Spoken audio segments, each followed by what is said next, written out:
Nalimutan ko yung Bible ko mismo. Buti na lang may Bible ako dito. Okay na ba to? Ayan. Anyway, nagmamarks kasi ako ngayon. Kanina. So yan. Ang topic natin, actually dapat ito ay third Sunday pa, no, September. So sa mga nagtatanong, ba't ako wala?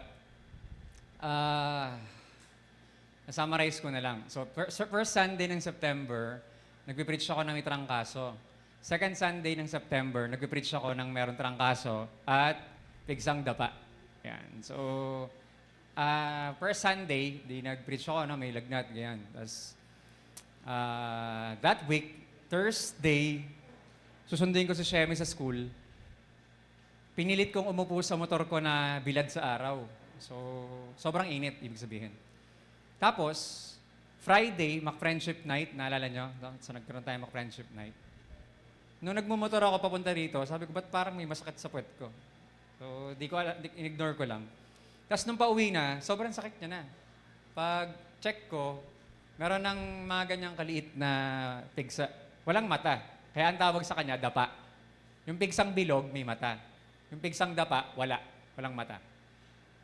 Second Sunday, nagpipreach ako dito, di ba? Sabi ko nga sa inyo, pag ikaw yung pastor, pag may sakit ka, wala kang choice. So, wala talaga.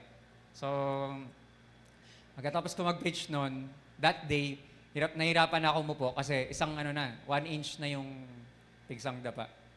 Third Sunday, sino yung nag-preach dito? Sino? Si Pastora Megan. Sabi ko sa kanya, Pastora, hindi ko talaga kaya, palitan mo muna ako, ikaw muna mag-preach. Kasi third Sunday, isang dangkal na yung pigsang dapa sa right side ng puwet ko. So, gano'n na siya kasakit. Tapos, hindi ako uminom ng antibiotic. Hindi ako makapagpunta ng clinic para magpareseta. Hindi rin ako uminom ng mga pain relievers. So, in-endure. Binare ko yung sobrang, siguro 11/10 yung pain. Sobrang sakit talaga niya. Na umaabot na sa ulo ko yung pain. Parang umiiwala yung kaluluwa ko ng konti kapag umabot siya sa ulo. Tapos, hindi ako makakain. Wala akong gana kumain. Tapos yun, nagpe-pray lang ako, nagpabasa ako ng Bible. Para siyang forced fasting, hindi talaga ako makain. And then, third Sunday, after mag-pray ni Pastora, so natapos yung service, umuwi si Irish. Pag uwi ni Irish, pumutok yung ganyang kalaki, pumutok siya. So, bumaha dun sa kama na, joke lang. So, ang dami lumabas na fluid or gano'n.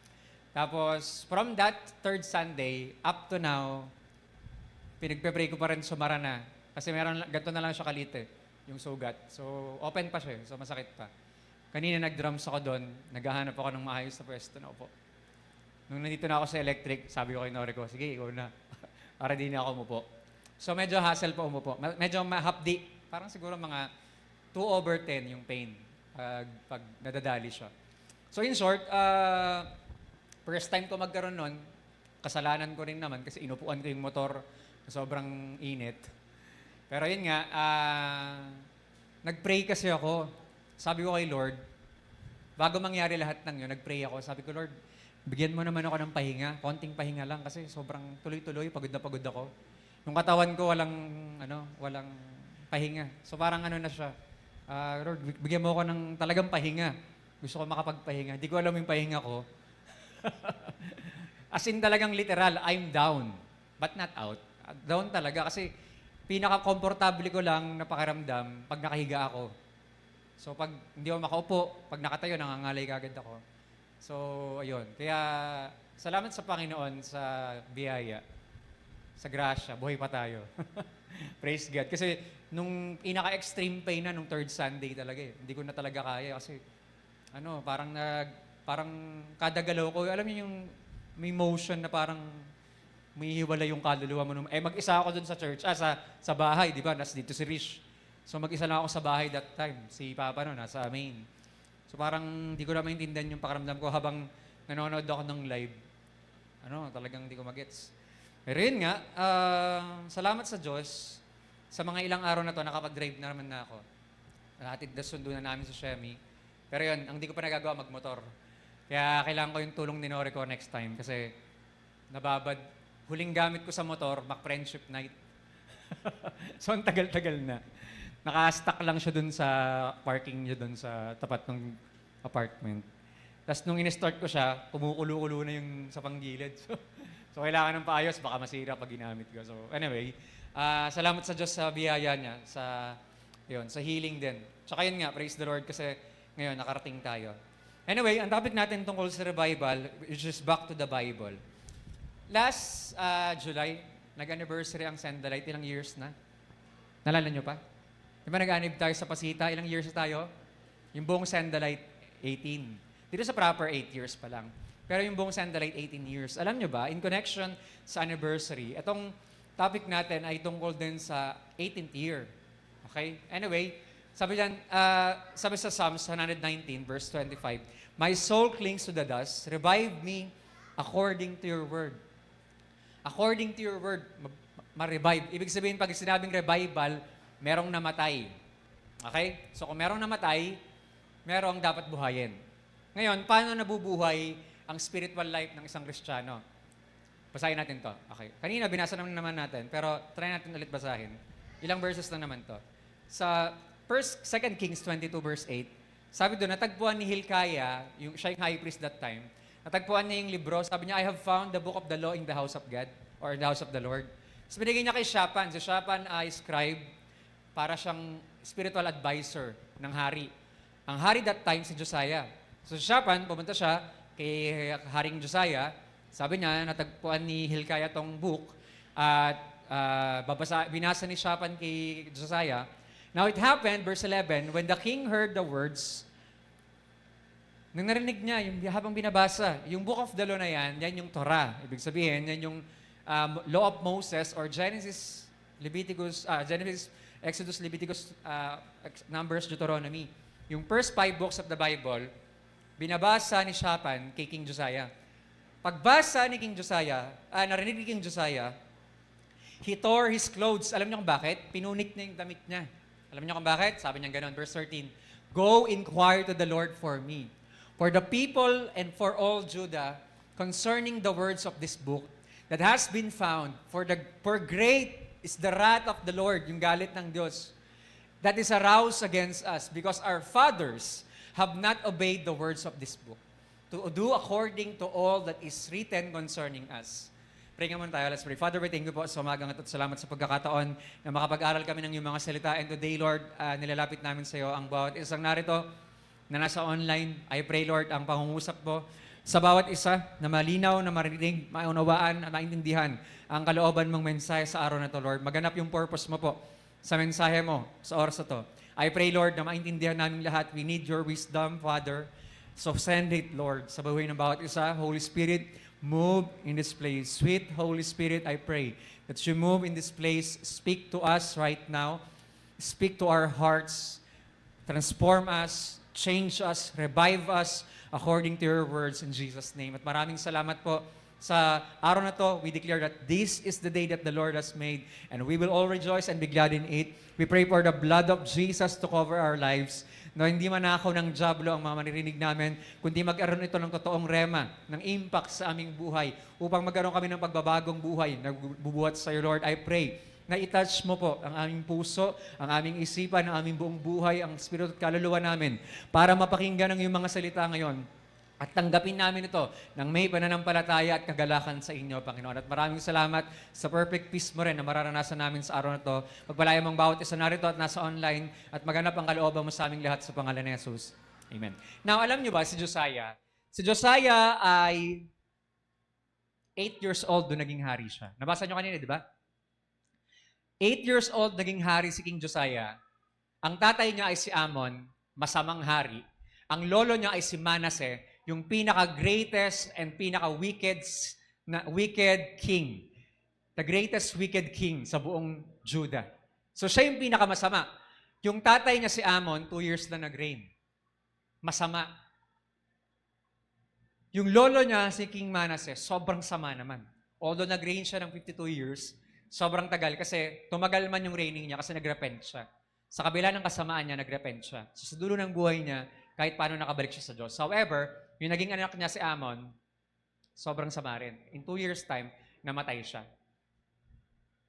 Etong si King Josiah, at the age 8 years old, naging hari na siya.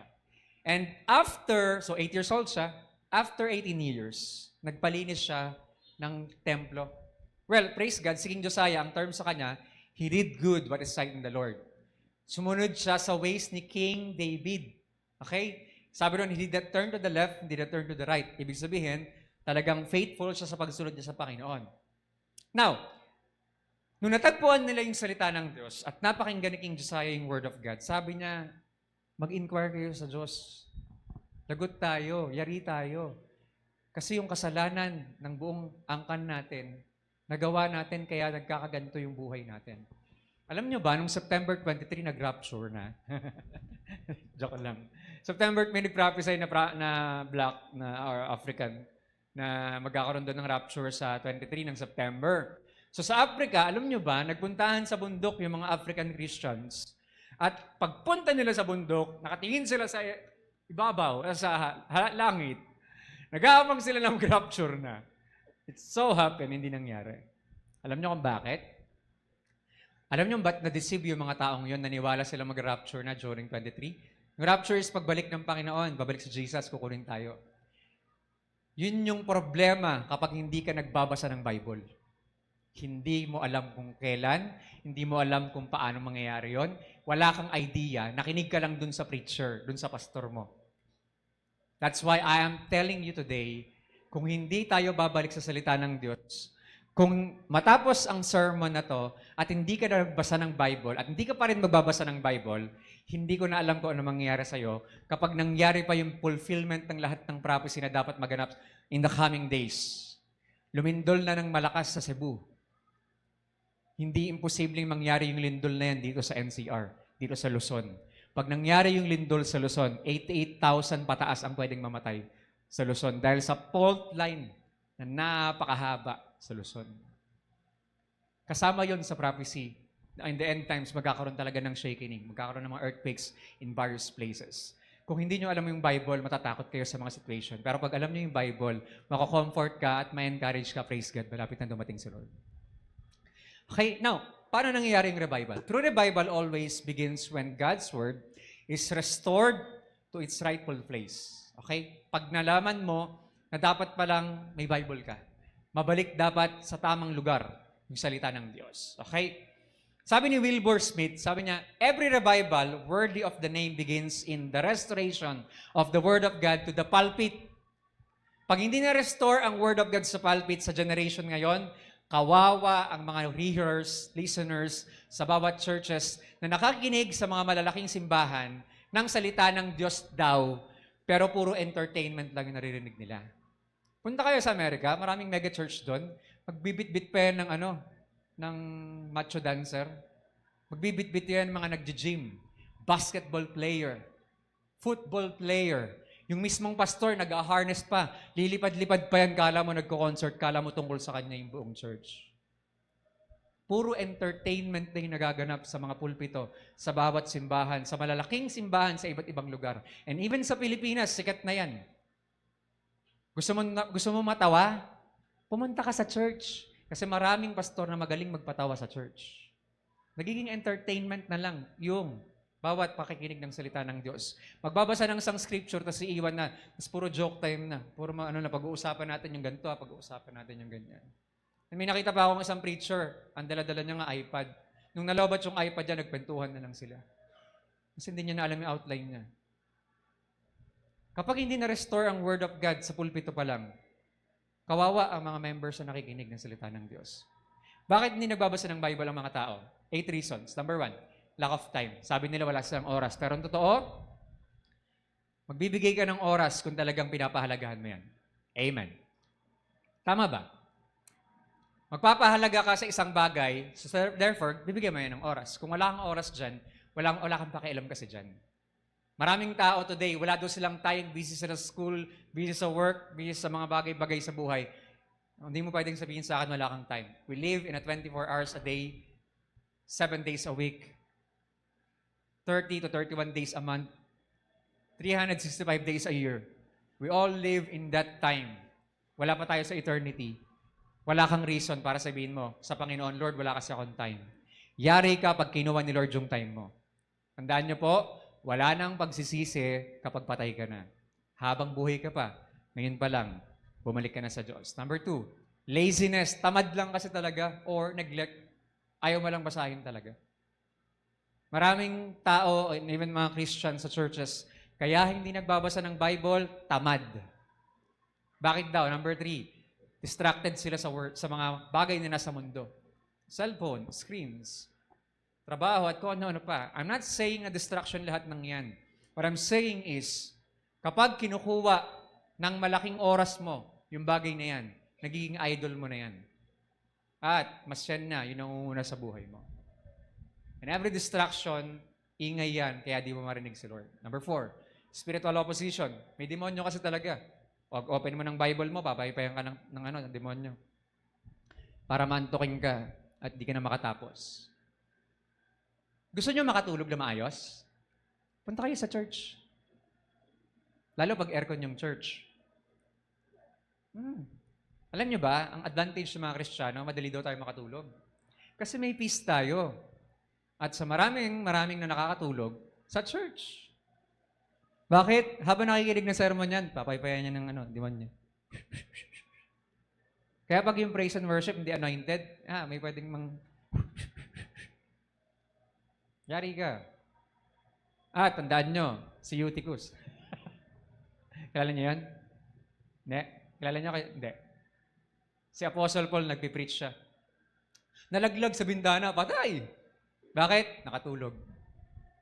Ingat kayo May mga namamatay sa pakikinig ng salita ng Diyos dahil nakatulog.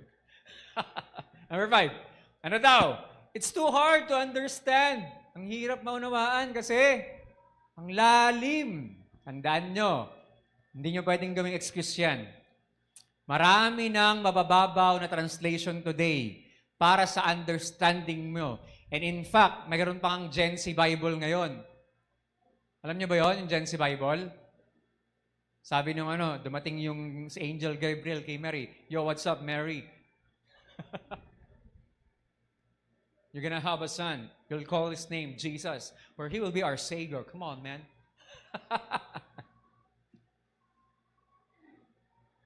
Sabi ni Mary, all right, let's do it. Gen Z Bible. Bakit kaya tinatranslate nila sa mas mababaw na version? Para magets mo. Si Manny Pacquiao, yung pinakamababaw na English dati, yung The Message, doon siya na born again.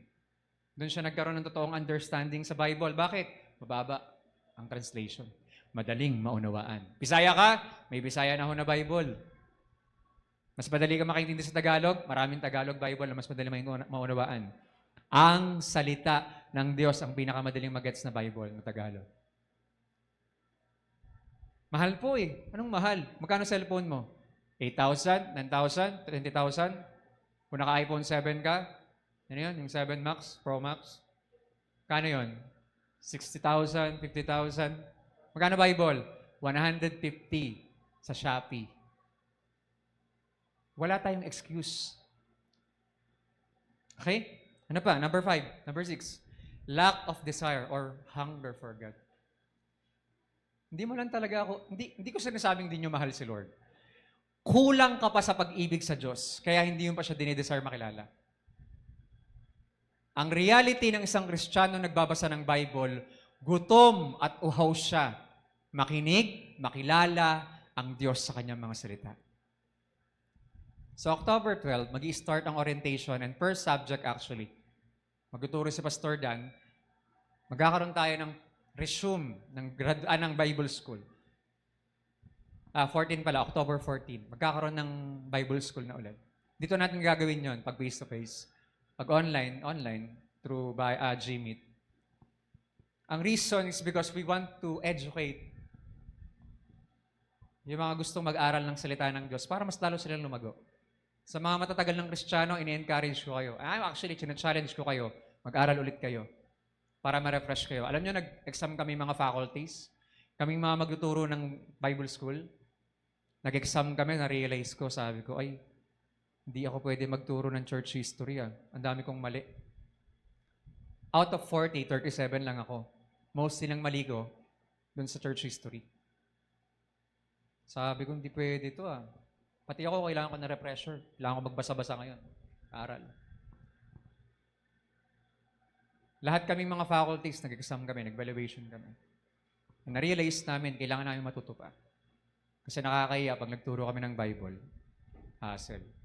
Although mataas naman yung 37. Pero kailangan pa rin mag-ayos. Okay? So kung gusto mong matuto ulit, mag-refresh, mag-aral ka. Okay? Pero kung hindi, wala kang hunger, kulang ka sa desire na makilala si Lord. Ano pa? Number 7, doubts. Parang di naman mahalaga yan. Sulat lang naman ng tao yan. Totoo, sulat siya ng tao, inspired with the Holy Spirit. Yan lang yung libro na banal. At talagang nangungusap ng totoo sa time natin today. Yan lang yung libro na matagal lang naisulat, pero pag binasa mo, updated sa situation mo ngayon. Nangyari sa akin yung yung nagkasakit nga, ilang araw ako nakahiga. Ang binabasa ko, Psalms. Tapos yung mga binabasa ko sa Psalms, about healing lahat. Updated, kailangan ko talaga. Balik ako konti, chinek ko ulit si Job, kamusta siya? Why do the righteous suffer? Lord, ba't ako nagkakaganto? So, kaya lang, the moment na mag-doubt ka na, hindi naman mahalaga to, wala naman siya, hindi naman totoo to, ayun, na-deceive ka na, naloko ka na, at sayang, kasi hindi mo na may experience yung gustong gawin ni Lord sa buhay mo. Kaya hindi tayo nagbabasa. Ano pa? Number 8, ito malaking bagay ito. Kaya hindi nagbabasa ng Bible, may kasalanan. Nahihiya lumapit sa Diyos.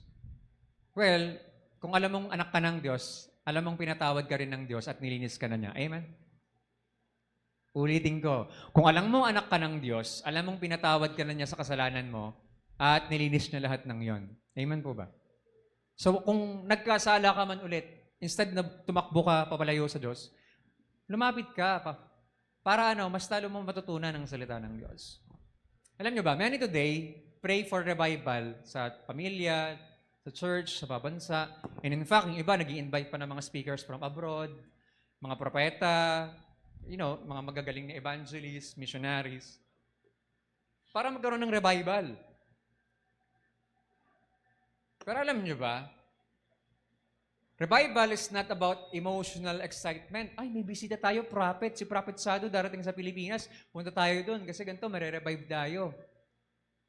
Dati nagkakaroon kami ng camp. By the way, magkakaroon na tayo ng camp ulit. Mag-ipon na kayo, 2027 pa. So, in short, dati nagka-camp, no? So, after camp, on fire, no? During camp pala, sobrang on fire. After camp, ayun, puro discourage, puro down, puro ayaw na umatin sa gawain, di nagbabasa ng Bible, di nagpe-pray. After nung camp, bakit? Emotional excitement lang. Walang totoong revival.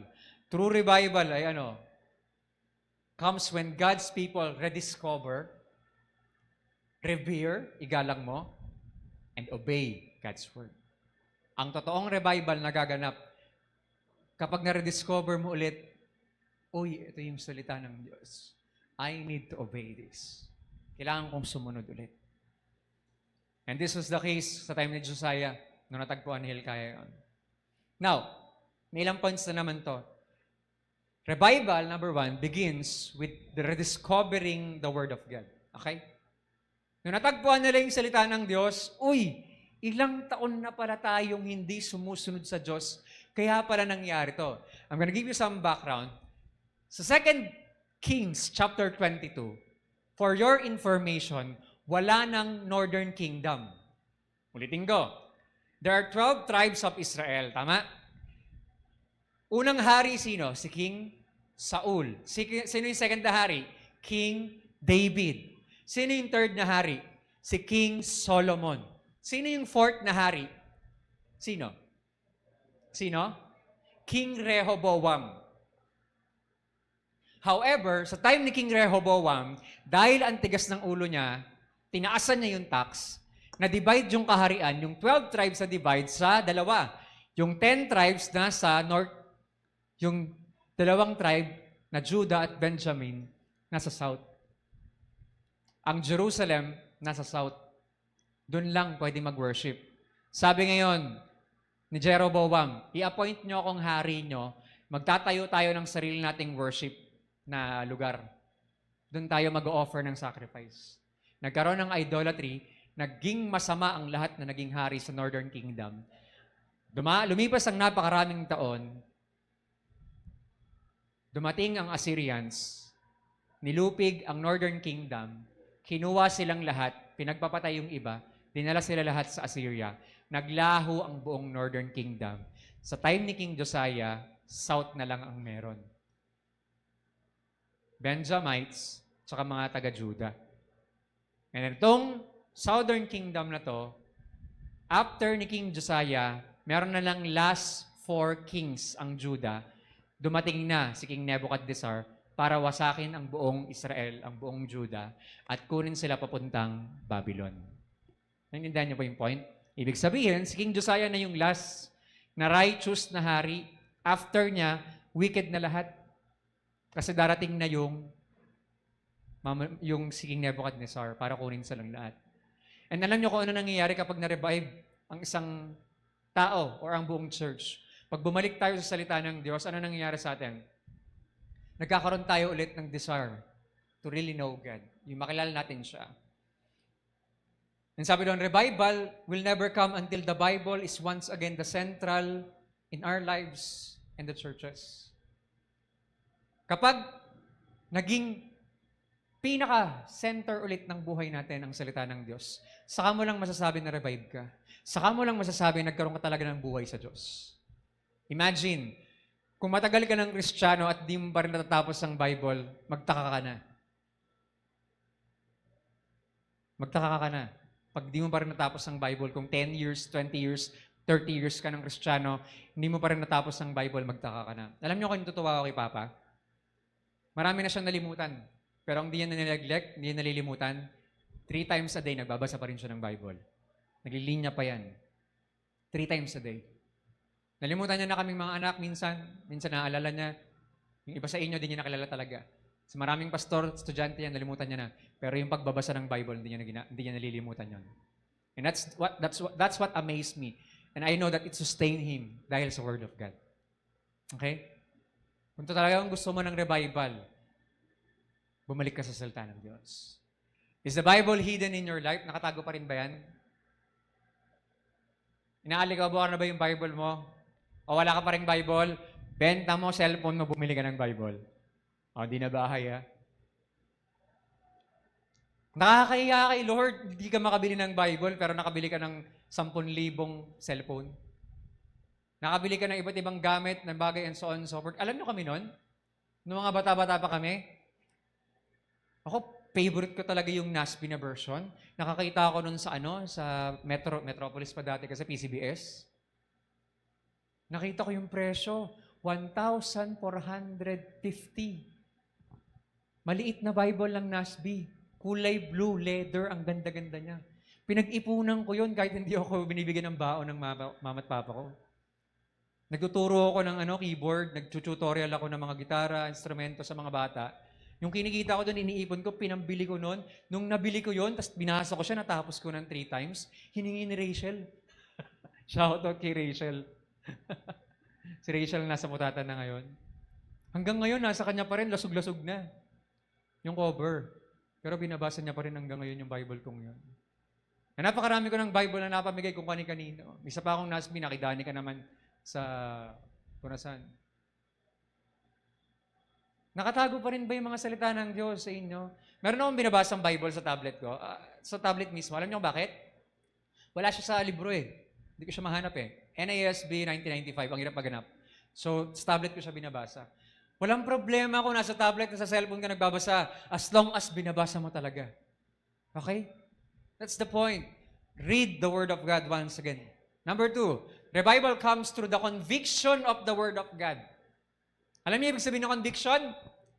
When the Word of God was read to Josiah, he tore his clothes in repentance. Ang totoong nagkaroon ng revival, Nung narinig mo yung salita ng Diyos at kinokorek ka, nagpapakorek ka. Kung itinatama ka ng salita ng Diyos na narinig mo, magpatama ka kung hindi may tama ka.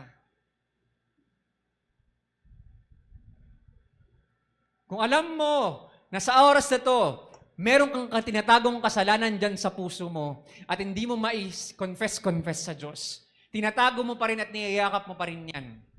At alam mo sa araw na to, na ayaw ng Diyos ng kasalanan, God does not, will not, and do not tolerate sin. Yes, God loves you, but He wants the best for you. Tandaan niyo po sa John chapter 8, sino nakakaalam ng John chapter 8? Sa John chapter 8, yung babaeng nahuli, caught in adultery.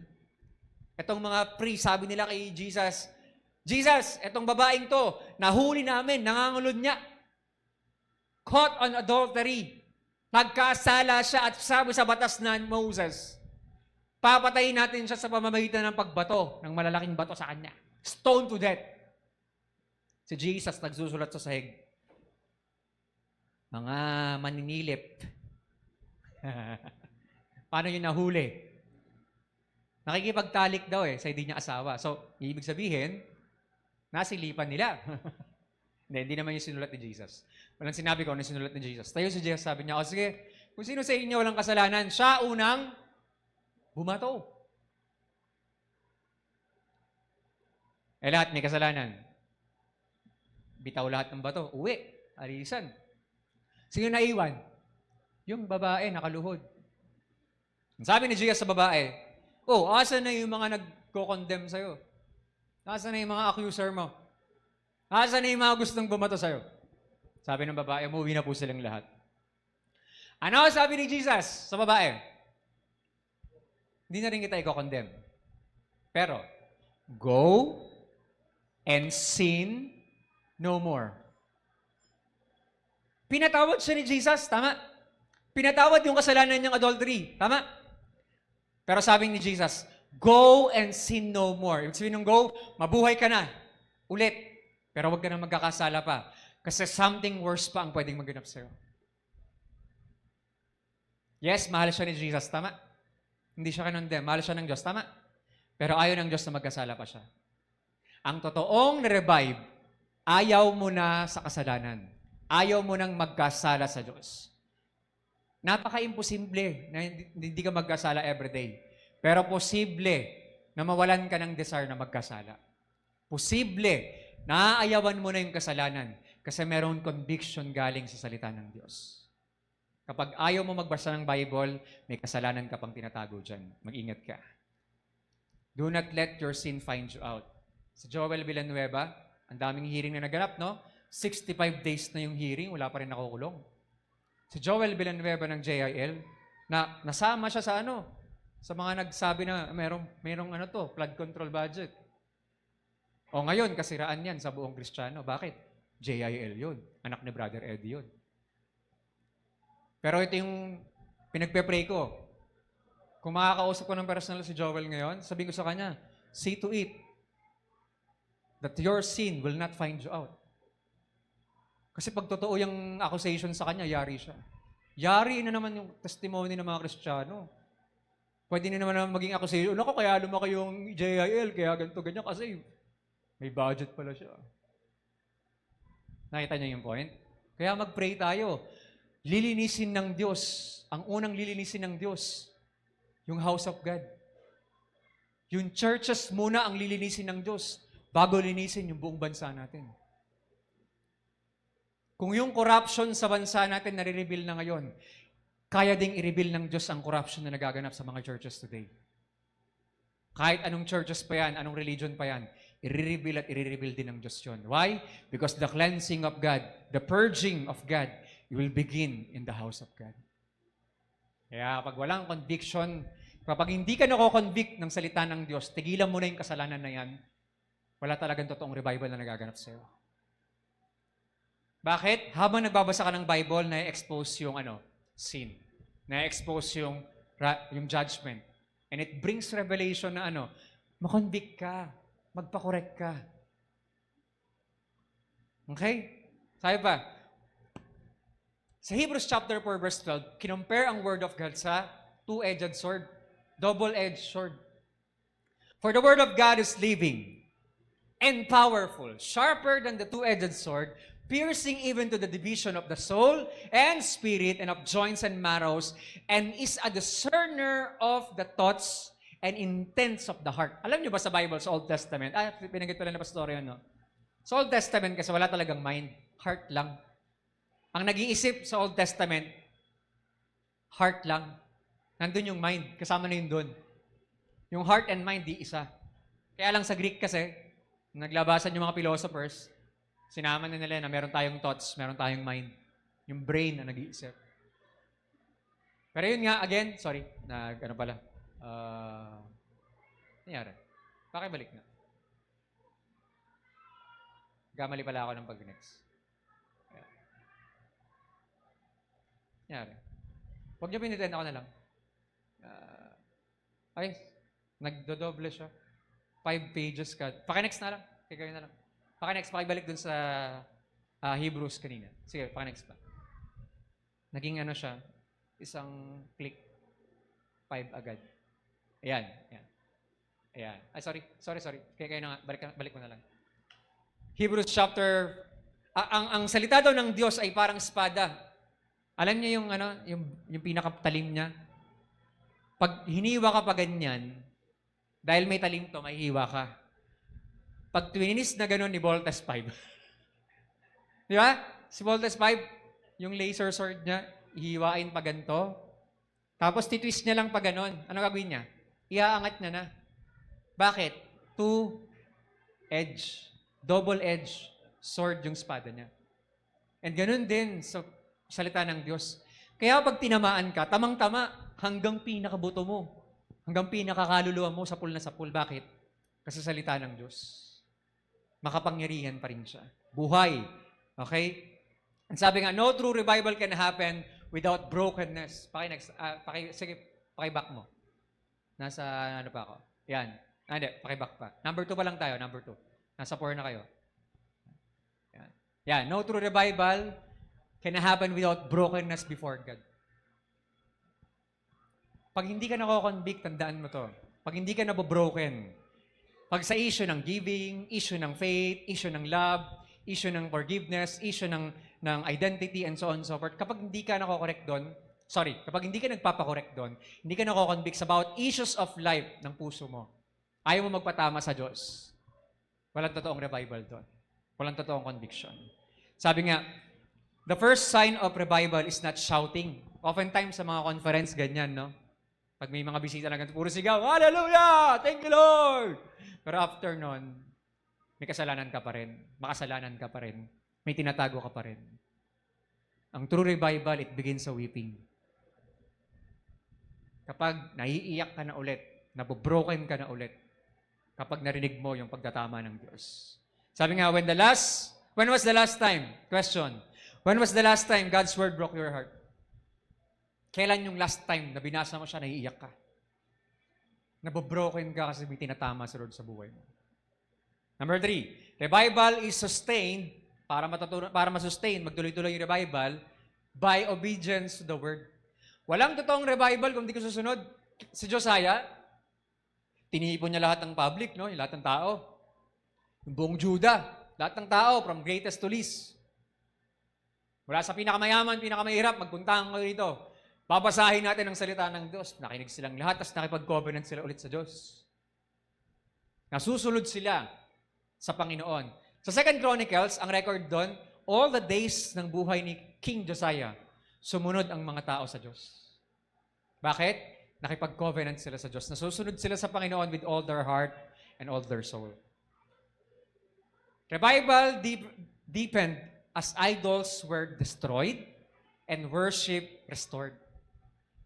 Lumalalim at nagiging totoo ang revival kapag winawasak mo na at ginigive up, sinusurrender mo na yung mga idols sa buhay mo. Napakadaming idols na mga tao ngayon. Sa cellphone mo pa lang, makikita mo na napakadaming idols dyan. Sa relationship, malalaman mo na meron kang idols dyan kapag mas marami kang oras sa kanya. Pag hangal na hangal ka na dyan, yung bang, I cannot live without you dyan sa relationship na yan, di pa naman kayo kasal. Ang marriage lang ang pwedeng mag-aayos ng relationship na yan. Pero kung hindi pa, boyfriend-girlfriend pa lang kayo, at hangal na kayo sa isa't isa, idol nyo na ang isa't isa. Pag natutunan mong wasakin yung mga bagay na umaagaw sa'yo sa Diyos, at nabalik ulit yung totoong pagsamba mo sa Diyos, that's the time na mas lalong lumalalim yung relationship mo sa Diyos. Lalong lalalim yung pagbalik mo sa Kanya. The Bible is not just hearing the Word, but doing the Word of God. Alam mo yun, James chapter 1, verse 22? Anong sabi doon? Ang isang tao napakinig ng salita ng Diyos, pumasok sa tenga, pero hindi niya naman ginawa. Napakinggan niya lang, pero hindi niya ginawa. Ano sabi ni James? Para siyang taong nagsasalamin at inaayos niya ang kanyang sarili.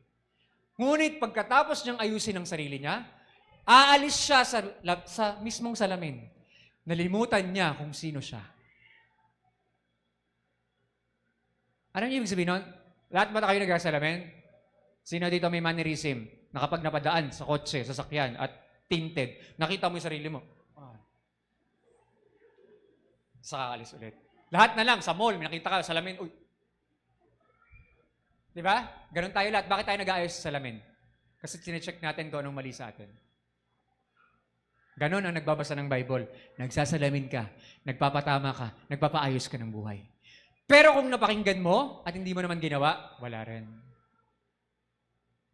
Sabi ni James, you are only fooling yourself.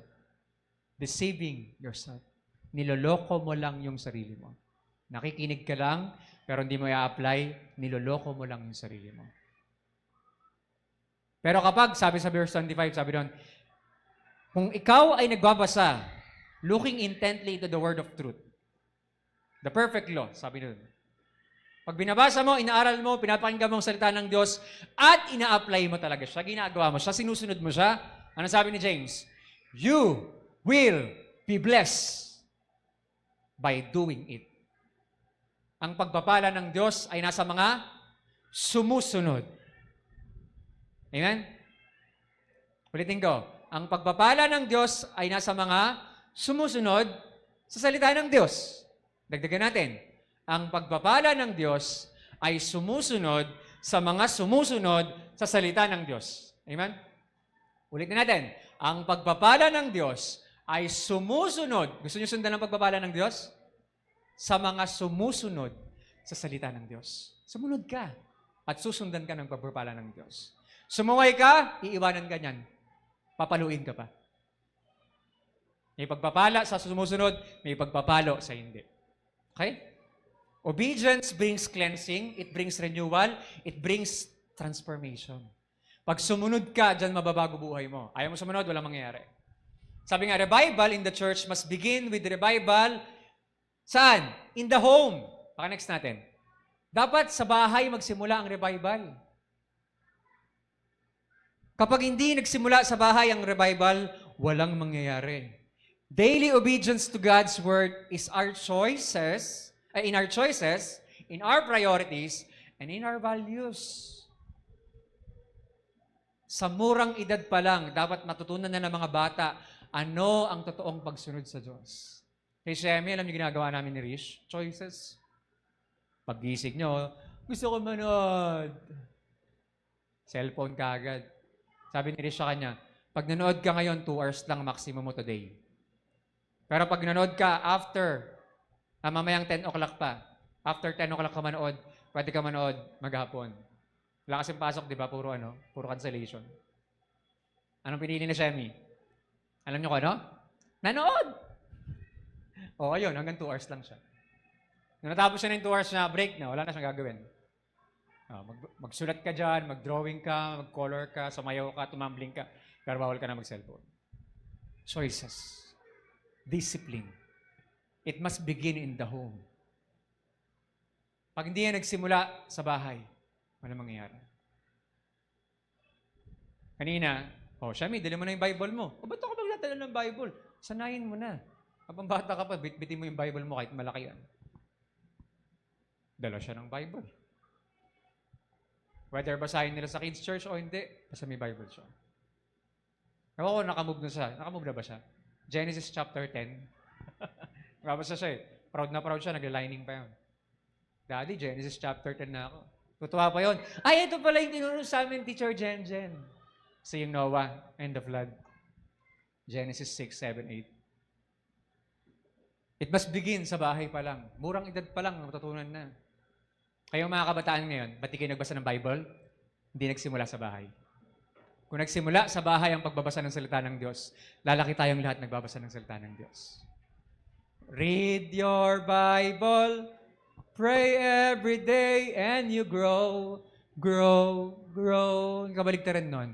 Don't read your Bible, forget to pray, and you shrink.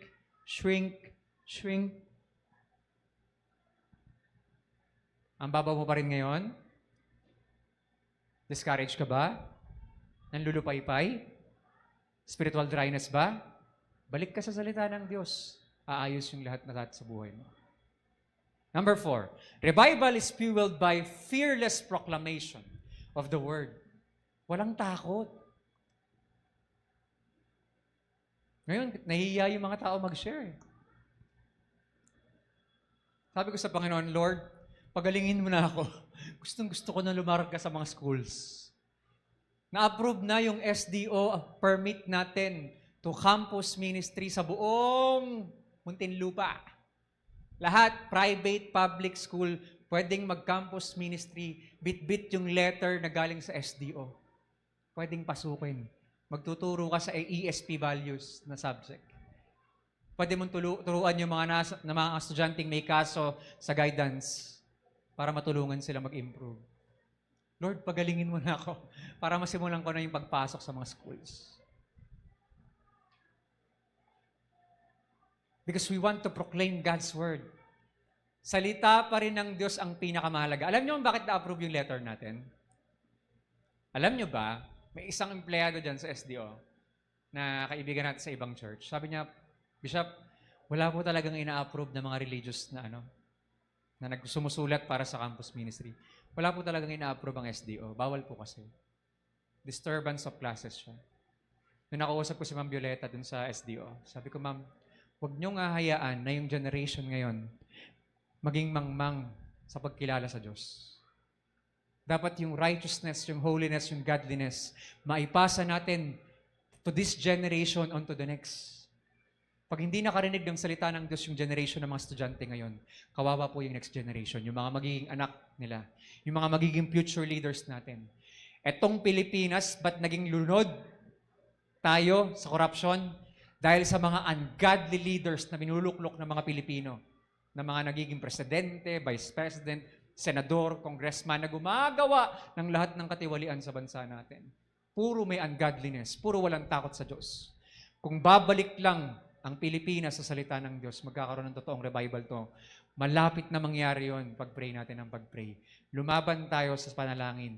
Napapalaguin pa rin ng Diyos ang Pilipinas. Isisiwalat din ang lahat ng may korupsyon. At makukulong din. Alam niyo pinagpe-pray ko? Ibalik yung death penalty para sa lahat ng korap. Para magkaroon ng takot talaga. Kapag hindi nagkaroon ng takot, walang mangyayari. We need to bring yung totoong discipline sa bansa na to. Singyaman dapat tayo. Hindi, mas mayaman pa tayo dapat sa malalaking bansa kung hindi lang korap ang mga leaders ng bansa natin. We need a fearless proclamation of God's Word sa buong bansa natin para bumalik sa righteousness yung bansa natin. Why? Because faith comes by hearing and hearing the Word of God. Okay, next natin. Romans 10:17, it comes by hearing. Kapag naririnig ang salita ng Diyos, nagkakaroon ng pananampalataya ang mga tao. Sabi nga, revival tarries today. Alam niyo ba't di nagkakaroon ng revival? Because pulpits are silent or compromised, sa dami ng entertainment. The world doesn't need watered down messages. It needs the pure Word of God. Kailangan natin ng salita ng Diyos. Tandaan niyo to mga kapatid. Ano mang edad mo ngayon, ikaw man ay cute, youth, gayut, tuyut, ano mang edad ka, kailangan mo ng salita ng Diyos. Huwag kang mabubuhay at mamamatay nang hindi mo nabasa ang salita ng Diyos. Kawawang-kawawa kapag harap mo sa Diyos. Pag hindi mo nabasa at di mo siya nakilala mula sa salita niya. In conclusion, the power of four. Sabi sa research ng Central for Bible Engagement or CBE and Lifeway Research, sabi nila, nag-conduct sila ng survey sa 40,000 na mga tao age 8 to 80 and sa buong mundo, over 100,000 globally. For 8 years, nag-conduct sila ng research. Ano ang advantage pag nagbabasa ng Bible ang isang tao? At sa na-discover nila sa next, reading or engaging with Scripture, sa paka-next natin, 1 times or 2 times a day or per week, 1 or 2 times per week pag nagbabasa ka ng Bible, nagkakaroon ng minimal to no noticeable impact. Pag 1 time or 2 times ka lang nagbabasa per week ng Bible, may konting-konti lang. Pero halos walang pagbabago. Nung 3 times na per week, it yields slight improvements. So, syempre, 3 times a week na nagbabasa ng Bible. Kaya lang, somehow, may some positive movement, pero kulang pa rin. Pero nung nag-conduct sila, 4 times or more. 4 or more times ka magbabasa ng Bible. Per week, Sabi doon, nagkaroon ng dramatic shift. Bakit? Nagkaroon ng positive effects sa iba't ibang dimension ng buhay. Sabi doon, nagkaroon ng improvement emotionally, spiritually, and behavioral dimensions. Nag-improve. Pag 4 times or more, nagbabasa ka per week ng Bible. Research to, Hindi sa akin to galing. And sabi nga, quantified outcomes from 4 times weekly. Sabi doon, next natin. Ano nangyayari pagbabago? Ang dami. Pag nagbabasa ka ng Bible 4 times or more a week, yung loneliness, it drops 30%. Hindi ka na malungkutin. Anger issues drop 32%. Hindi ka na magagalitin. Bitterness in relationship, it drops 40%. Bakit? Natututunan mo magpatawad. Hindi ka na bitter. Hindi na sumasama loob mo. Bakit? You choose to forgive because the Word said, forgive as God in Christ Jesus has forgiven you. Alcoholism, kung adik ka sa alak, it drops 57%. Oh, galing. Yung mga may bisyo, bumabagsak yung bisyo nila. Frequent sex outside marriage drop 68%. Premarital sex, it drops 68% pag nagbabasa ka na ng Bible 4 or more times a week ka na. Ano pa? Next, spiritual stagnation. Nawawala dryness. Ng 60%, it drops. Bakit? Nagbabasa ka na kasi. Viewing pornography, drops 61%. Ang pornography, mapababae o lalaki, nanonood niyan. Mapapakristyano o hindi, nanonood niyan. Pero kung nagbabasa ka ng Bible 4 or more times a week, it drops significantly. Ano pa? Sharing faith jumps 200%. Sinishare mo na ngayon yung pananampalataya mo sa Diyos sa iba. Whether ikaw ay nagtatrabaho o estudyante, hindi mo mapapigilan i-share sa iba yung faith mo. Why? Kasi nagbabasa ka ng Bible 4 or more times a week. Discipling others jump 230%. Ayaw mo na ikaw ay natututo lang. Gusto mo na rin magturo sa iba na sumunod sila sa Panginoon. Dahil ikaw ay nagbabasa ng Bible 4 or more times a week. Amazing. Ang laki ng change. Transformation. Sina-challenge ko rin even yung mga leaders ng church na to. Kung hindi ka pa rin nagdi-disciple hanggang ngayon, bumalik ka sa salita ng Diyos. Ito pa, brother benefits. Palabakan pa natin yung benefits ng pagbabasa ng Bible regularly. Number 1, mental health and emotional peace. Hindi ka na ganun problemado at stress. Bakit? May peace palagi. Alam nyo, nung buong 3 weeks ako nakihilata, nakakapagod pala humiga. Niisip ko, gano'n yung bed sore ng mga paralyzed, yung mga bedridden ng mga tao. Nakakapagod humiga. Pero despite na masakit, nahihirapan ako, meron akong peace palagi mula sa Diyos. Bakit? We have and we stand on the Word of God. Lagi kang mapayapa, hindi ka stress, hindi ka pasyadong nababombard. Bakit? meron kang peace mula sa Panginoon. Amen po? Ano pa? Cognitive function. Oh! Anong meron sa cognitive? Sige, next yun na. Okay na yan. Anong meron sa cognitive? Regular scripture study sharpens thinking. Sino sa inyo laging may nalilimutan? I understand sa mga nanay, mga nanganak na, may ganun talaga. May part sa brain nila na nawawala eh. Kaya nagiging makakalimutin. Pero, ang gamot pala doon ay pagbabasa ng salita ng Diyos. Pag regular ka nagbabasa, it sharpens your thinking. Bakit? May memorization. Di ba? Napakalaking bagay na marunong ka mag-memorize ng salita ng Diyos. Bless the Lord, O my soul. Psalms 103. And all that is within me, bless His holy name. Bless the Lord, O my soul, and forget not His benefits. Ang dami-daming Bible promises. He sent His word and healed your disease. Ang sarap magbasa ng salita ng Diyos at i-memorize mo yung bawat pangako niya. Hindi mo ma-memorize, kantahin mo. Oh God, you are my God. Psalm 63. Early morning will I seek you. My soul thirsts for you. My flesh longs for you. In a dry and weary land where there is no water. Mas nagiging sharp yung mind mo, yung memory mo. Why? You read and memorize the word. Comprehension. Ako, ito yung bagsak ang maraming kabataan today. Alam niyo problema ng buong DepEd ngayon, and even CHED, dahil sa AI na yan, ChatGPT, Gemini, at kung ano pang mga AI apps, ang babaw ng comprehension ng mga estudyante ngayon, nagbabasa na, tinuturo na, hindi pa rin maunawaan. Bakit? Ang babaw ng comprehension, hindi maintindihan. Gusto niyo ng gamot? Magbasa kayo ng Bible. Gusto mong gumaling sa English grammar? You know. Kahit ano pang British accent pa yan, ako ano pa man yan. Gusto nyo gumaling sa English grammar? Basa ka ng English Bible. Alam nyo, di ako magaling mag-English dati. Barok.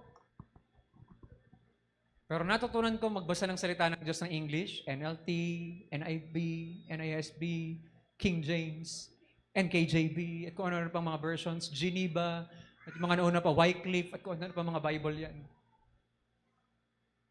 It helps me to improve sa communication din.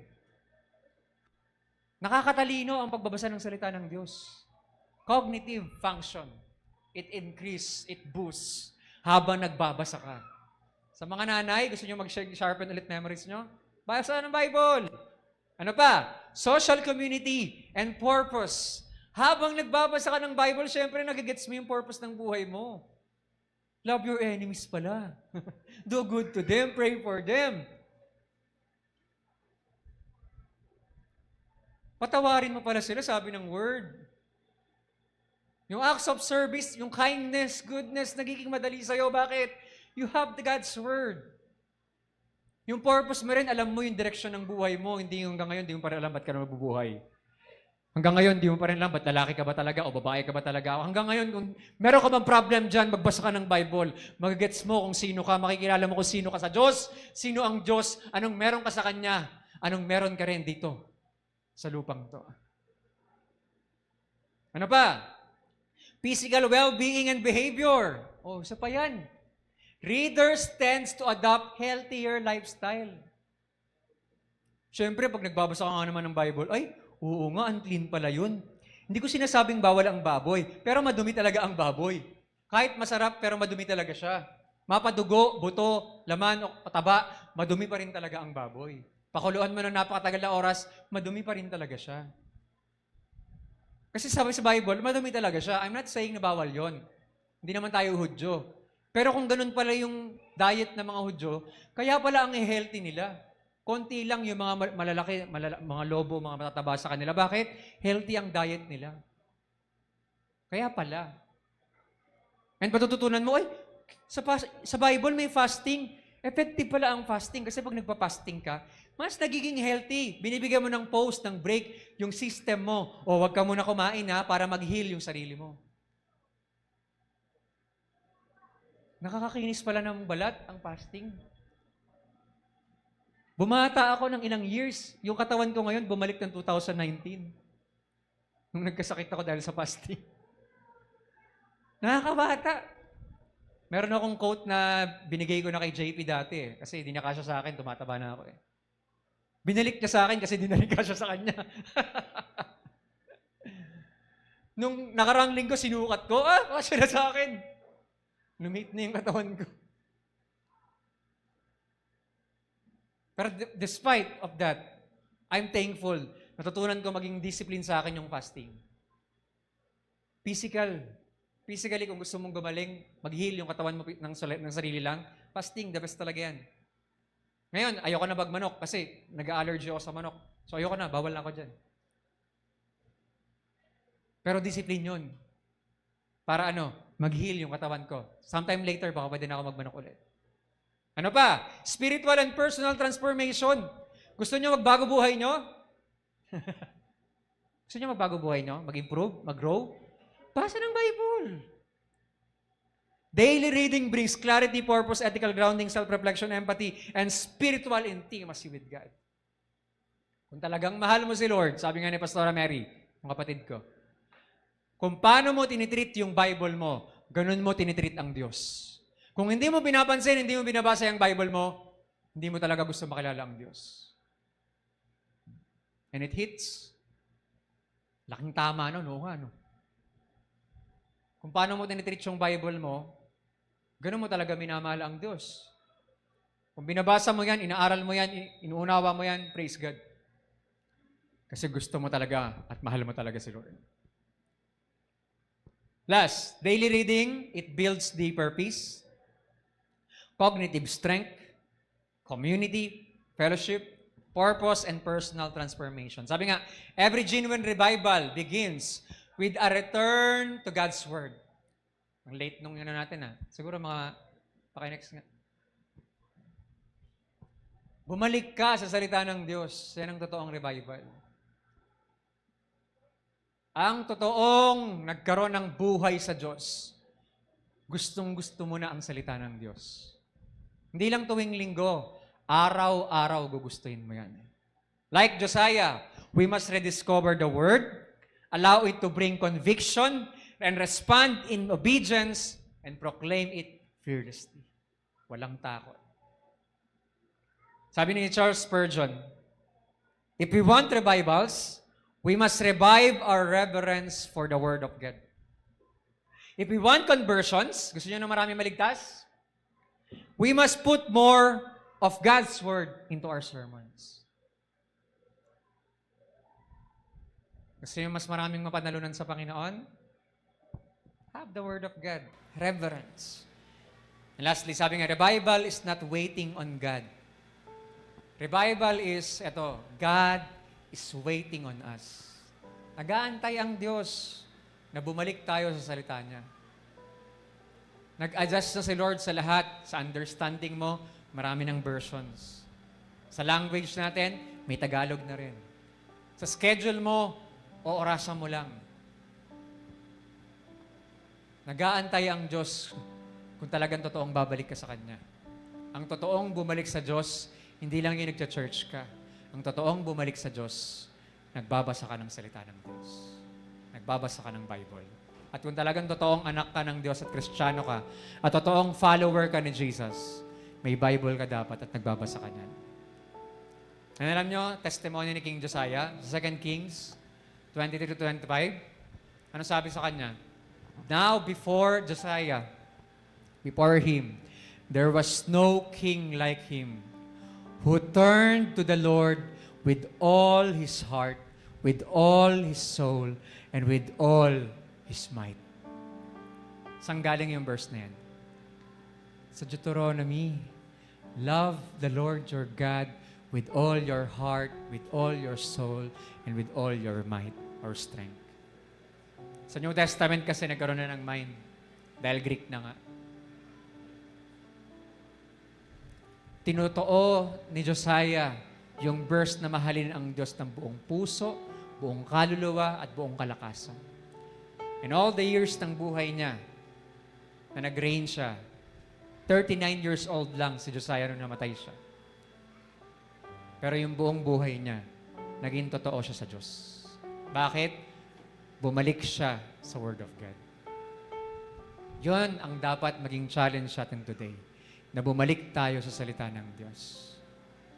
Kapag hindi ka pa rin nagbasa ng Bible after na to, wala ka pa rin totoong conviction. Ayaw mo pa rin matama ang buhay mo, ayaw mo pa rin maayos ang buhay mo, at ayaw mo pa rin talagang sumunod sa Diyos. Pero kung after nito, magkakaroon ka na ng desire makilala si Lord, magbabasa ka na ng Bible mamaya, pag-uwi mo pa lang. Let's pray. Father, we thank you po sa oras na to. Kami po ay humingi ng tawad, Ama, sa mga neglect, katamaran, sa mga times na kami ay hindi sumusunod sa'yo. Sa mga oras na ini-ignore ka lang namin, ini-ignore namin ang salita mo. Sa mga time na wala kaming pakialam sa salita mo. Sa maraming taon na binihiyaan mo kami ng buhay. Sa oras na to, O Diyos, kami po ay nagpapakumbaba sa harapan mo. Humingi po kami ng tawad. Sa maraming taon na hindi kami nagbasa, na hindi kami nag-aral ng salita mo. Sa maraming oras at panahon na hindi na namin pinapansin ang mga salita mo. At sa oras pong ito, O Diyos, kami po ay tumitingin sa'yo. Nananampalataya na mayroong pagpapatawad at paglilinis sa banal na dugo ni Jesus sa lahat ng aming mga kasalanan. Patawarin mo po ang aming mga buhay at bigyan kami ng bagong pagkakataon na sumunod sa'yo, mabuhay para sa'yo, makilala ka ng personal sa mga salita mo, maibahagi namin ang aming pananampalataya sa ibang mga tao nang walang takot at na may buong katapangan. And sa oras ito, Panginoon, bigyan mo kami ng kauhawan, kagutuman, ng desire sa aming mga puso. Holy Spirit, I pray that you touch each one na nakikinig ngayon, ang kanilang mga puso, Lord. Place a hunger and thirst for your words, that you will revive us according to your words. Today, I pray na ma-rediscover ng bawat isa ang salita mo, na magkaroon kami ng totoong conviction, mabroken kaming lahat sa mga bagay na nagbe-break ng puso mo. Ayawan namin ang mga bagay na sumasakit, na nagbibigay ng sakit o nasaktan ang puso mo dahil sa mga yon. Ayawan namin ang mga kasalanan na nagdudulot ng pain sa puso mo, Lord. At tulungan mo kaming mabuhay ng may totoong kabanalan, pagiging makadiyos at katuwiran. Help us, Lord. Help us, Father. Holy Spirit, help us in Jesus' name. Hindi namin kayang mabuhay sa sarili lang namin na maging banal. That's why we need you, Holy Spirit, the one who is holy, to help us live holy lives. And I pray today, Father, that through your anointing, you will help us to understand your words as we listen, read it, study it, Lord, and meditate upon it. And I pray, Lord, na magdulot ito ng obedience sa lahat ng aming matututunan at pagsunod din sa pagbabahagi nito sa ibang mga tao. And Lord, sa sino man narito na wala pa ring relasyon sa iyo hanggang ngayon, hindi nila mauunawaan ang salita mo kung di sila magbibigay ng desisyon sa araw na to na makipagrelasyon sa iyo bilang Panginoon at tagapagligtas ng kanilang buhay. Kaya naman iniiling ko, O Diyos, na hibuin mo po ang kanilang puso ngayon at bigyan mo sila ng pinakamahalagang desisyon na gagawin nila sa buhay nila. Natanggapin ka sa puso nila bilang Panginoon at tagapagligtas at manahan ka sa buhay nila sa pamamagitan ng banal mong Espiritu. And mula sa araw na to, I pray, Holy Spirit, that you initiate fellowship sa kanilang mga buhay. And I pray, Lord, that you write their names into the book of life at magkaroon sila ng totoong salvation today. Sa amin, Panginoon, na matagal na rin na nakikinig ng salita mo, bigyan mo kami, Lord, ng lalong kauhawan at kagutuman sa salita mo. Maging desire namin palagi na unahin ka ang salita mo, sapagkat pinangako mo yun, Lord. At when our delight is in the law of the Lord, is in your words, Lord, and our meditation is in the word of God day and night, you will bless us. You will prosper us. We shall be like a tree planted by the rivers of water. We will have our fruit in its season. Our leaf will not wither, and whatever we do will prosper, because we have made your words our delight and our meditation. Kaya naman, Panginoon, gawin niyo po kaming addict sa salita mo, na maging longing namin everyday ay magbulay-bulay sa mga salita mo. At kung wala pang Biblia ang ilan sa amin, Panginoon, provide for their needs, Lord, para makabili sila ng sarili nilang Bible, o saan man silang laptop, o desktop, o cellphone, tablet, nagbabasa. I pray, Lord, that you speak to them as they read and study your words, Lord. Magpalayan mo rin bawat isang narito, even sa mga nasa online, Lord, I pray that you release your anointing sa buhay ng bawat isa. That we will always be embraced by your presence and your glory. Fill our lives with your presence, Lord. And make this body your temple. And if there are sicknesses and diseases in our bodies, remove it, heal it, and let there be power right now to overshadow our beings, our bodies. That we may find healing in our Jehovah, our Yahweh, Rapha, the Lord who heals our sicknesses and diseases. For by your stripes, we are healed, Lord. Kaya naman, kiniklaim namin today ang kalakasan na nagbubuhat sa iyo, ang restoration na nanggagaling sa iyo, ang kapangyarihan ng Diyos na magre-revive ng aming mga buhay sa pamamagitan ng iyong mga salita. Sa pag-take din namin ng communion, Lord, ay pagpalain mo ang bawat isa at maging totoo at reality sa amin na ikaw ay namatay sa krus ng Kalbaryo, dumanak ang dugo mo dun sa okros para sa paglilinis at pagpapatawad sa aming mga kasalanan. Ang iyong katawan ay nahirapan at nabayubay sa krus ng Kalbaryo para kaming lahat ay mabalik sa aming personal na relasyon sa aming Diyos Ama. Kaya naman, Lord, we appreciate what you have done on the cross. And Lord Jesus, I pray that as we commune with you today, cleanse us, make us holy, righteous, and godly, and help us, Lord, to obey you and to bless your name in Jesus' name. I am praying today, Lord, na alalahanin mo po ang aming kapatid na si Tita Ani. I pray, Lord, for healing sa kanyang katawan din. Sa pangalan ni Jesus, supernaturally, Lord, naniniwala at nananampalataya kami sa iyo na kaya mong mag-provide ng kagalingan sa kanyang lupang katawan mula ulo hanggang talampakan. Today, as we pray as a church, Lord, I rebuke that sickness sa kanyang lupang katawan.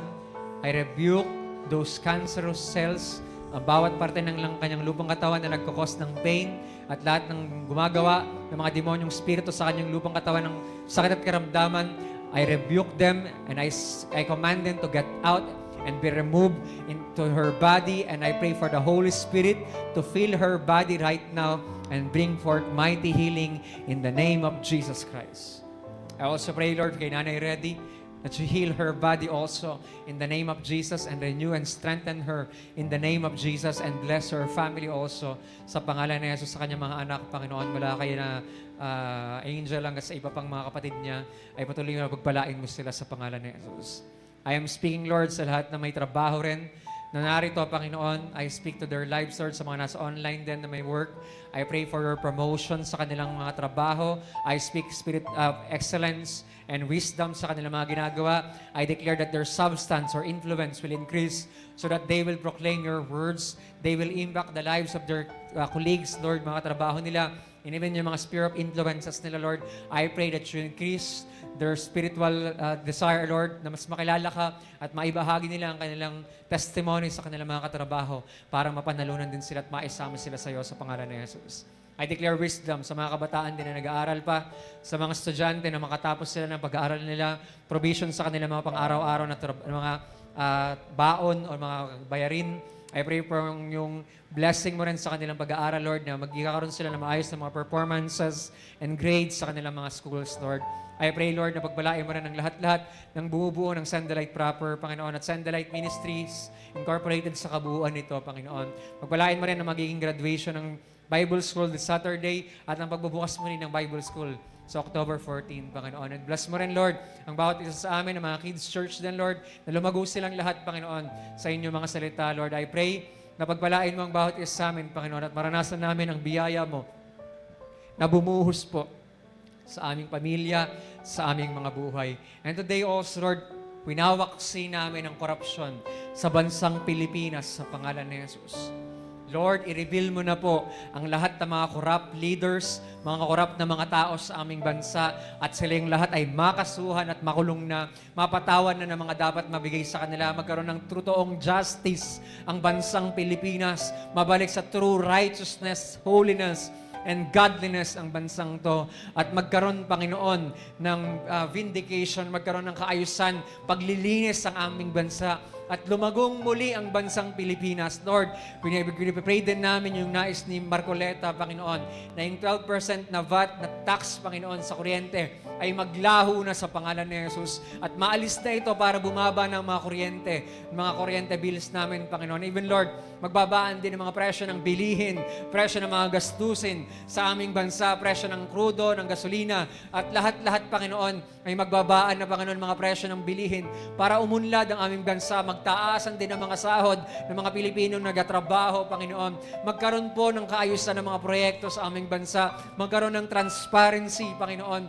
Ang lahat-lahat ng gumagawa ng proyekto at maglaho, mawala ang lahat ng mga ghost projects at ang mga korap at mabalik po sa bansang Pilipinas ang lahat ng nawala at nanakaw sa bansang Pilipinas, Panginoon. Lahat ng mga taong nagnakaw sa aming bansa, Lord, nirebuke namin ito at sinasaway sa pangalan ni Jesus at maibalik ng 100-folds, 1,000-folds sa aming bansa, sa kaban ng bayan, Panginoon, ang mga nahanakaw po sa bansang Pilipinas.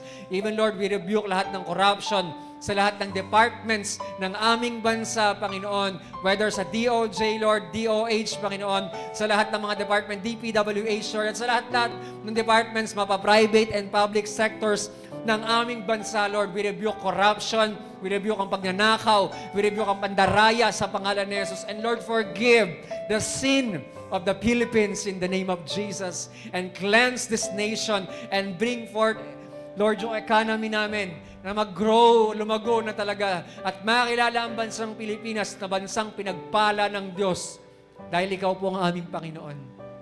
Kaya maraming salamat po sa pagpapala mo sa aming bansa. And Lord, we pray today that you bless our communion and we praise you, Lord, sa 10th month. Salamat sa 9 months na lumipas na at sa huling quarter ng taong ito ng 2025. We pray and we believe, we accept and we claim it by faith na ang lahat ng blessings na para sa amin ay matatanggap namin sa last quarter ng taong ito sa pangalan ni Jesus. At maraming salamat po sa biyaya mo at dinggin mo rin ang mga personal prayers ng iyong mga anak at maganap po ang kalooban mo sa aming lahat sa pangalan ni Jesus. Amen. Ngayon, dahil first Sunday po, tinatawagan po natin ang ating mga mag-serve na communion. And open your Bibles or kung meron kayo sa screen na 1 Corinthians chapter 11 verses 23. Sabi doon ni Paul, For I received from the Lord that which I also delivered to you, that the Lord Jesus Christ in that night in which he was betrayed, took the bread, verse 24, and when he had given thanks, he broke it and said, This is my body which is for you. Do this in remembrance of me. And sa bawat isa po kukuha ng tinapay, hold niyo muna, kakainin natin yan pagkatapos ng panalangin. And we believe that this body is our healing dahil yung katawan ni Jesus na nahirapan dun sa krus, by His stripes, we are healed. And yung naging communion natin, yung oneness natin kay Jesus, dahil nakipag-isa tayo sa Kanyang katawan. And that's why we believe that we can have intimacy with God through Jesus Christ our Lord. Okay, so tayo po lahat ay habang umaawit, pamigay ng tinapay. Amazing grace, how sweet the sound that saved a wretch like me. I once was lost, but now I'm found. Was blind, but now I see. 'Twas grace that taught my heart to fear, and grace my fears relieved. How precious did that grace appear, the hour I first believed. Through many dangers, toil, and snares, I have already gone. His grace has brought me safe thus far, and grace will lead me home. When we've been there 10,000 years, bright shining as the sun, we're no less days to sing God's praise than when we first began. Praise God, praise God, praise God, praise God, praise God. Praise God, praise God, praise God. I once was lost, but now I'm found. Was blind, but now I see. I once was lost, but now I'm found. Was blind, but now I see. Was blind, but now. Let's panahin natin mga tinapay. Let's pray. Father, we thank you, Lord, sa oras na to, and we are holding in our hands, Lord, ang tinapay na sumisimbolo sa katawan ni Jesus na nabayubay sa krus ng Kalbaryo. Kami po ay nagpapasalamat sa pagkakataong ito na makiisa, Panginoon, sa communion na to. And we pray, Lord, na patuloy na mag-cause ito, Lord, ng healing, strength, restoration, renewal in our bodies. And I pray, Lord God, that you will continue to bless your people, Lord, as we take this bread, Lord. Ay patuloy na inaalala namin, Lord, we thank you, Jesus, for giving your life, sacrificing your life on the cross for our restoration, for our redemption, for our forgiveness, and ma-reconcile kaming lahat sa aming personal relationship with our God, our Father. At maraming salamat po, Panginoon, sa pagkakataong ito at patuloy namin tinataas sa iyo ang aming buhay sa pangalan ni Jesus. Amen. Kainin po natin.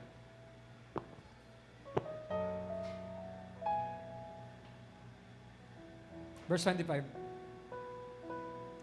In the same way, he took the cup also after supper, saying, "This cup is the new covenant in my blood. Do this in remembrance of me, or just as often as you drink it in remembrance of me." And we, lahat po tayo kuha ng cup. Pagkakuha nyo, inimin nyo na kagad, tapos balik nyo sa lalagyan. And the blood of Jesus ay sumisimbolo sa cup na ating iinumin. And we believe na as we apply the blood sa ating buhay, lagi pa rin nandun ang protection ng Diyos. Meron tayong victory over Satan. Meron tayong access sa trono ng Diyos. Kaya tayo nakakapag-pray dahil sa blood of Jesus. Praise God. And kaya kasi nasagot ng Diyos kasi nalinis na yung daanan papuntang langit, papunta sa trono ng Diyos, ang banal na dugo ni Jesus. Nung siya ay namatay, sabi sa Hebrews chapter 10, dinala ni Jesus yung sarili niyang dugo. Kasi hindi na sapat yung dugo ng mga tupa, yung dugo ng mga hayop na ino-offer sa templo para patawarin ng tao. Kaya yung sarili ng dugo ni Jesus, yung binitbit niya, para maging offering. At ang lahat ng tao, mga anak ng Diyos, na under ng blood ni Jesus.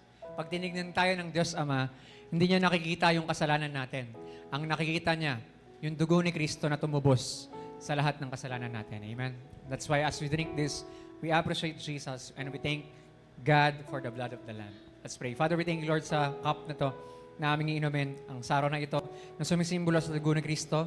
At patuloy nagpapasalamat kami, Panginoon, dahil lahat ng benefits of the blood of Jesus ay pwede namin i-claim every day dahil kaming lahat ay under of the blood and covered by the blood of Jesus.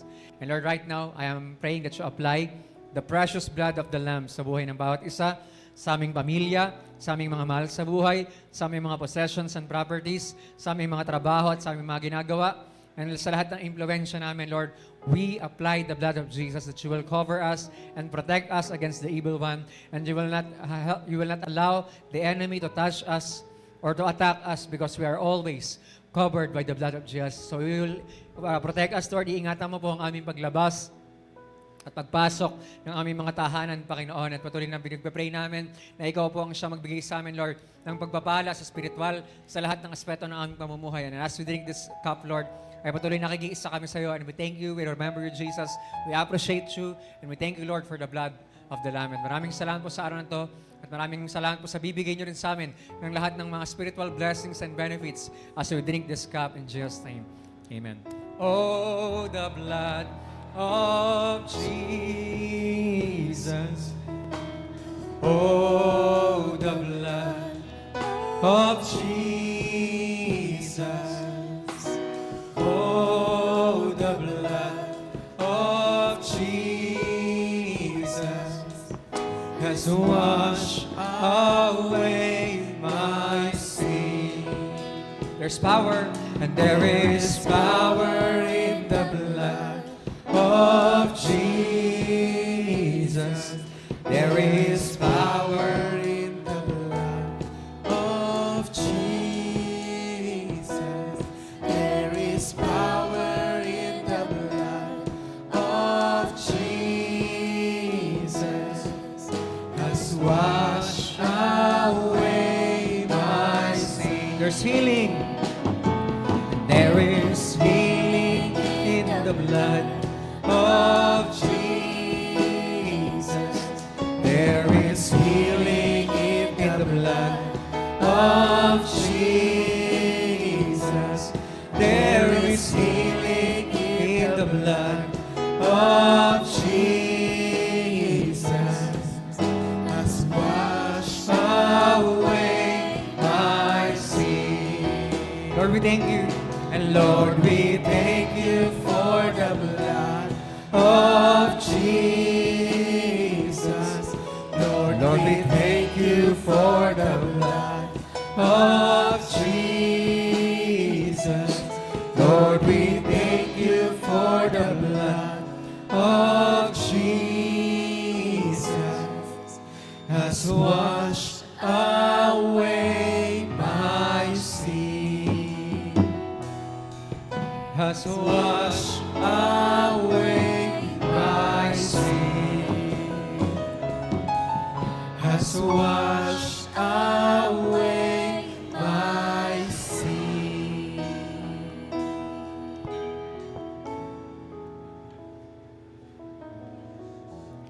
Verse 26. For as often as you eat this bread and drink this cup, you proclaim the Lord's death until He comes.